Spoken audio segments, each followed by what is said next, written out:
ہمیں نہیں معلوم کہ اگلے سال ہماری زندگی میں یہ دن آتے بھی ہیں یا نہیں، ہم اس سے پہلے ہی نہ دنیا سے چلے جائیں.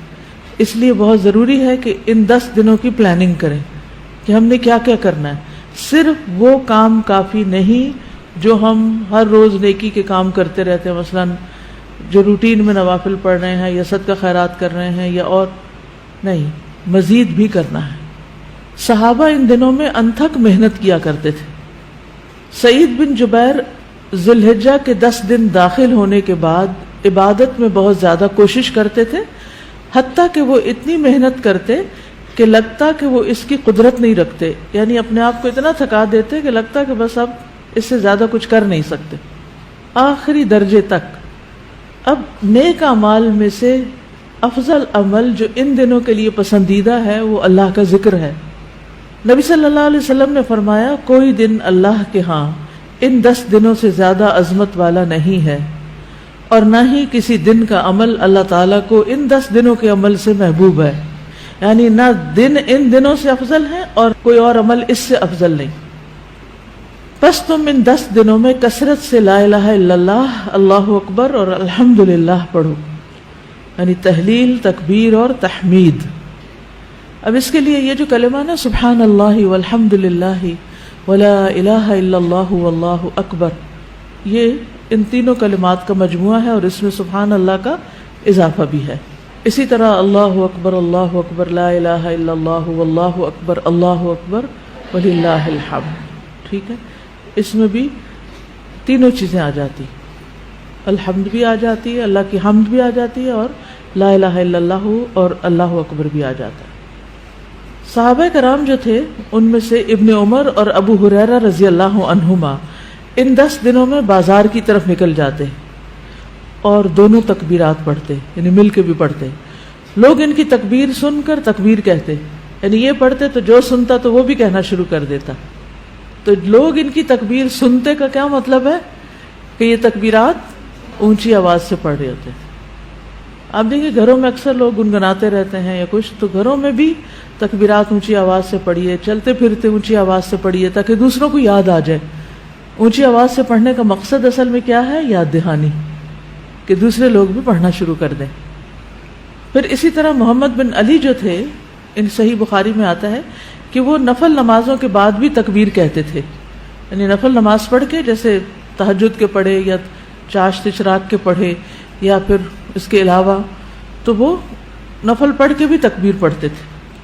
اسی طرح عورتیں بھی تکبیرات پڑھتی تھی. ابن عمر منا کے ان دنوں میں نمازوں کے بعد بستر پر، راستے میں اور دن کے تمام ہی حصوں میں تکبیر کہتے، یعنی ہر موقع پہ کہتے. انہوں نے صرف نفل کے لیے خاص نہیں کیا تھا، یہ صرف بازار کے لیے نہیں بلکہ بستر پہ بھی کہتے اور راستے میں بھی اور خیمے میں بھی اور ہر جگہ. اور ان میں سے کوئی بھی آپ الفاظ پڑھ سکتے ہیں، اللہ اکبر لا الہ الا اللہ واللہ اکبر وللہ الحمد، اور اللہ اکبر وللہ الحمد، اللہ اکبر. اسی طرح اللہ اکبر کبیرہ، اللہ اکبر و اجل، اللہ اکبر وللہ الحمد. پھر اللہ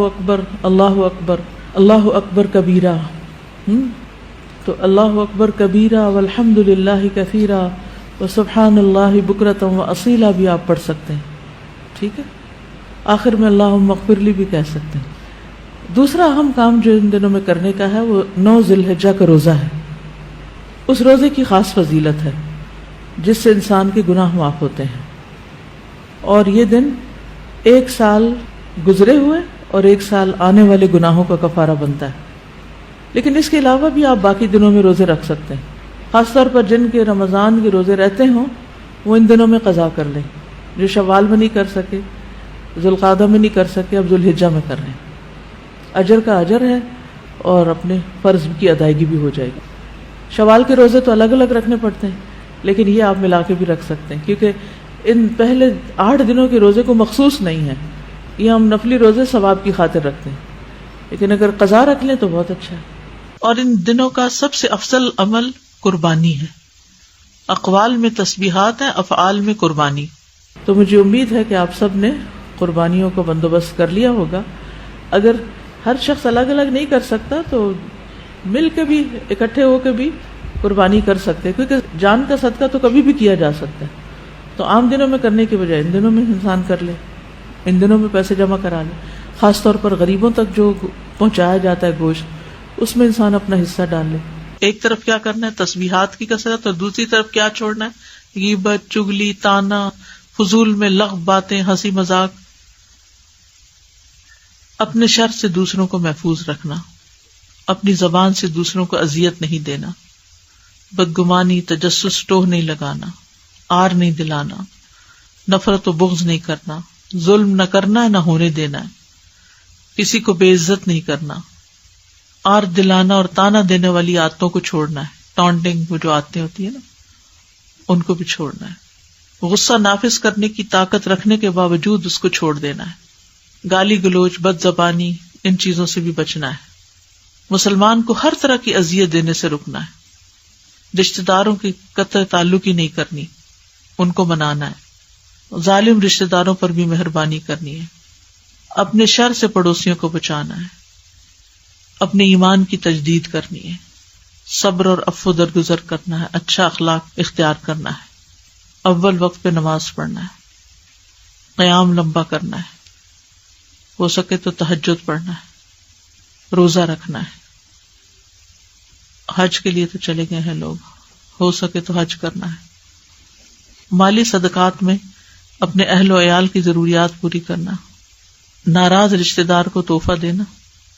اپنے بہن بھائیوں کی یا اپنے دوستوں کی ضروریات پوری کرنا. پانی پلانا. ایسا صدقہ جو خود کو محتاج نہ کرے کسی کا. ناراض لوگوں کو آپس میں صلح کرانا. کسی کو خوش کرنا، کسی کی پریشانی دور کرنا. پھر اپنے نفس اور خواہش سے جہاد کرنا. لوگوں کو اپنی برائی سے محفوظ رکھنا.